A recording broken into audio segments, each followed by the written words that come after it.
la corona de vida. Es la carta más breve y, como veis, solamente contiene elogios. Ignoramos cuándo recibió Esmirna la fe de Cristo, y es muy probable que la haya recibido de Éfeso, por medio de algunos convertidos por San Pablo en esa ciudad.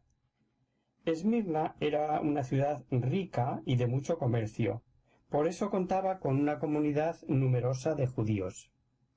Era como el lucero, el ornato del Asia por sus palacios. Contaba con templos levantados a emperadores romanos y se ganó el título de fiel por ayudar a Roma contra los seleucidas y Cartago.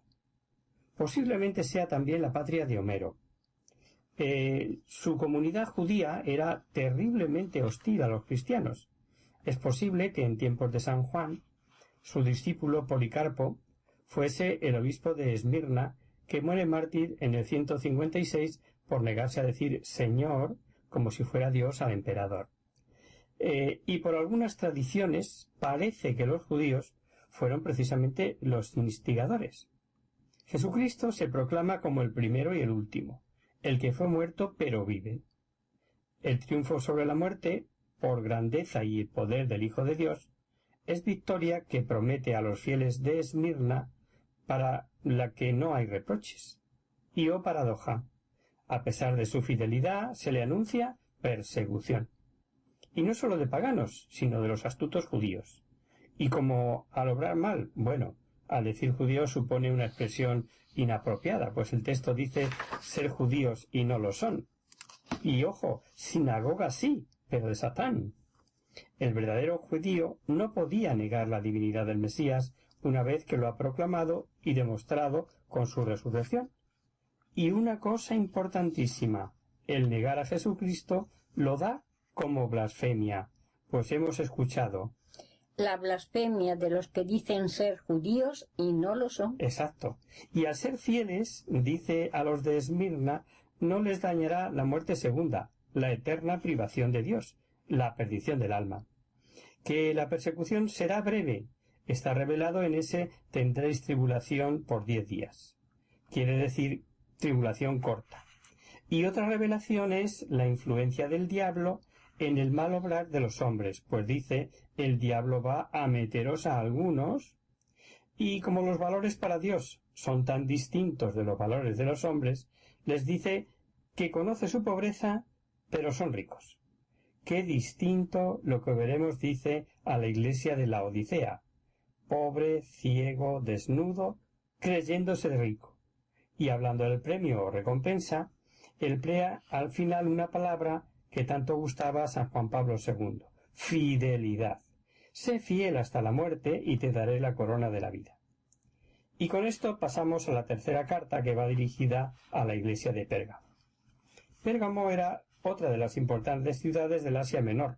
Contaba con una gran biblioteca, que podía competir con la de Alejandría, y de allí nació el uso del pergamino para la escritura, mucho más duradero que el papiro, que es el que se usaba entonces. El pergamino eran tiras de piel de res limpia, raída y estirada, cosidas, que formaban rollos de escritura, al igual que los papiros. Con posterioridad fue hecho como en forma de libro y llegarían los códices.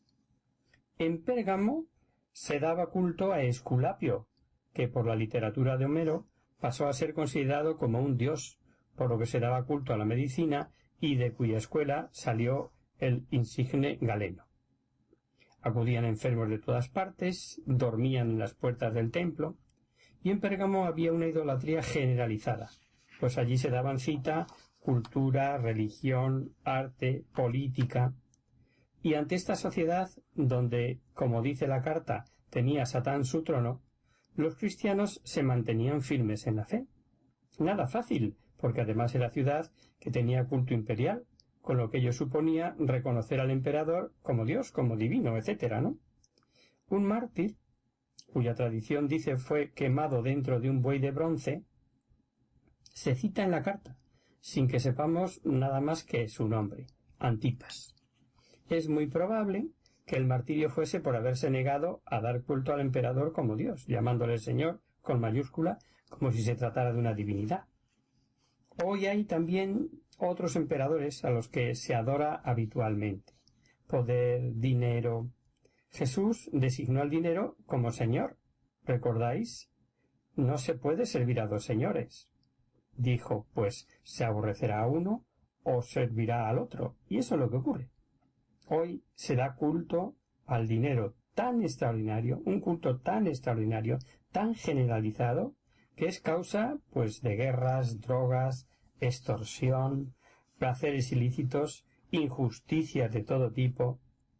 Adueñado de cuerpos y almas, hoy el dinero también recibe culto y precisa nuestra sociedad, como en Pérgamo, de que haya mártires capaces de no venderse por un puesto, por ejemplo.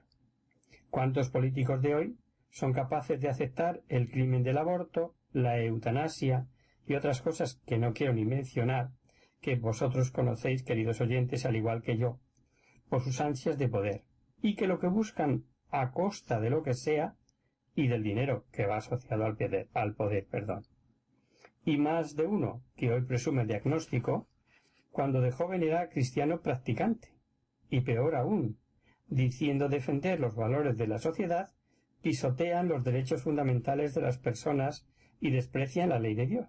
Pero vamos ya con el texto de la carta. Al ángel de la iglesia de Pérgamo escribe: Esto dice el que tiene la espada aguda de dos filos. Sé dónde vives, dónde está el trono de Satanás.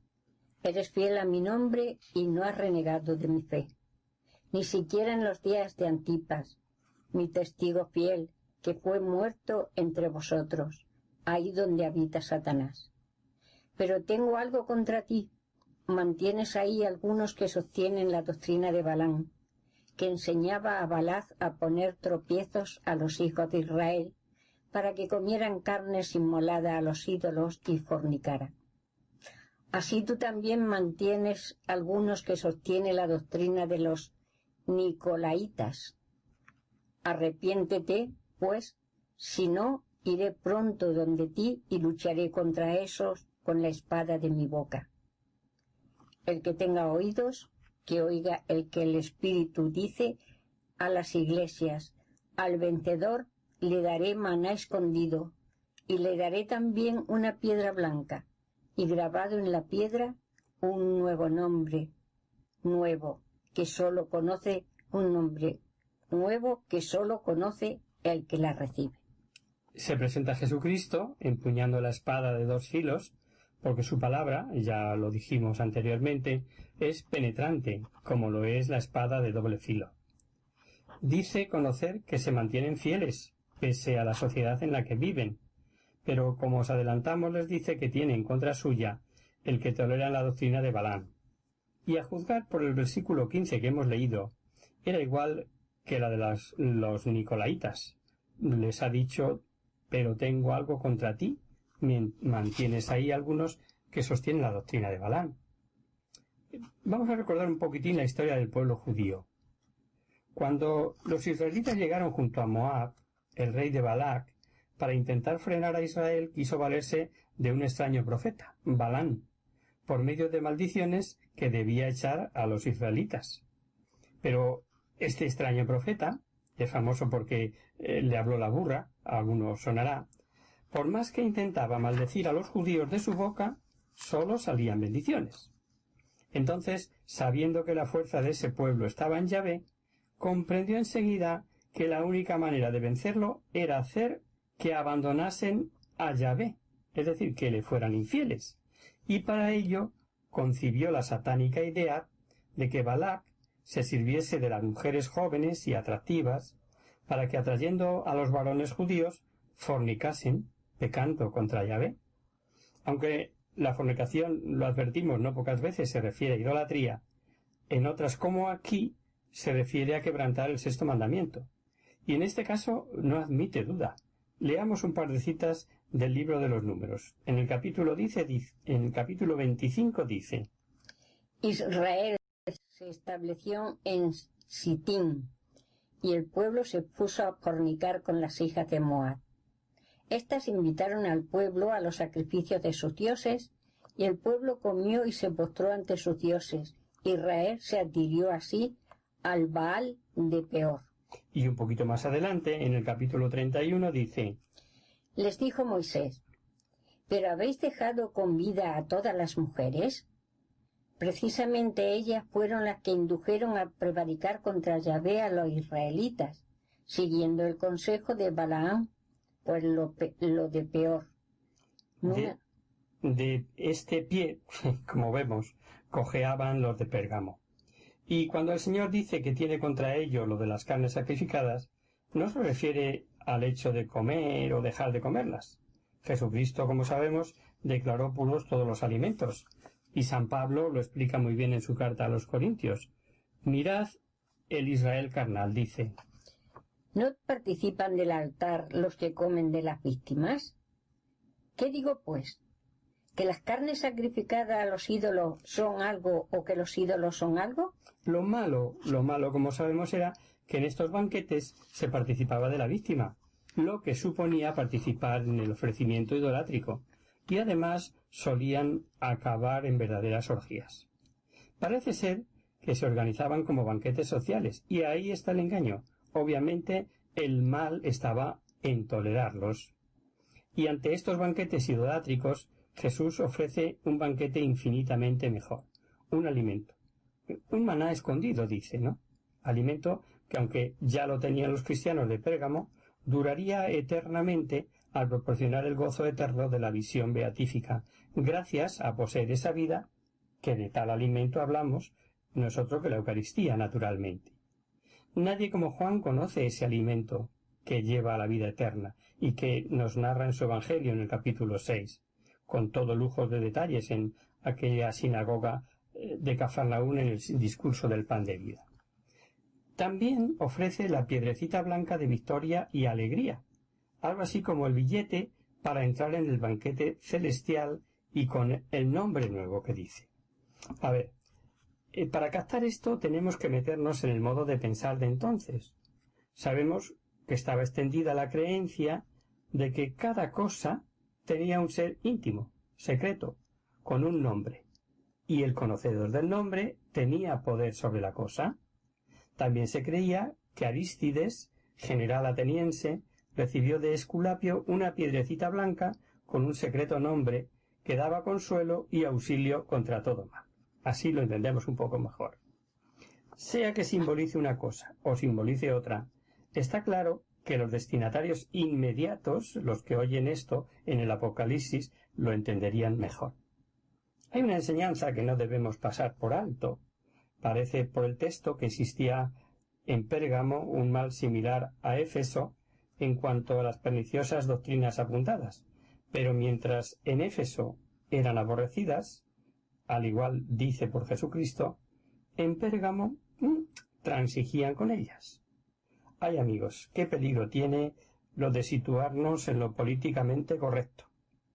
Cuánto tragamos por no parecer mal, por no desentonar.